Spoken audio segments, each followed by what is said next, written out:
മൈസൂര് രാത്രി 4 മണി ആയിക്കണം. നാളെ രാവിലേക്കൊക്കെ കച്ചവടത്തിന് ഇരിക്കണം പോലൊക്കെ.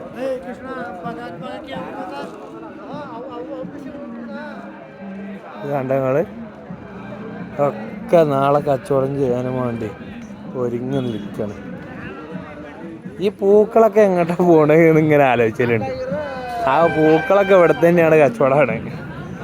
കുണ്ടൽപേട്ടല്ലേ പൂക്കളൊക്കെ.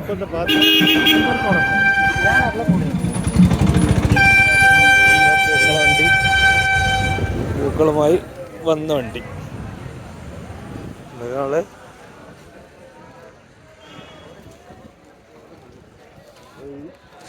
യാത്ര ഏരിയ അത്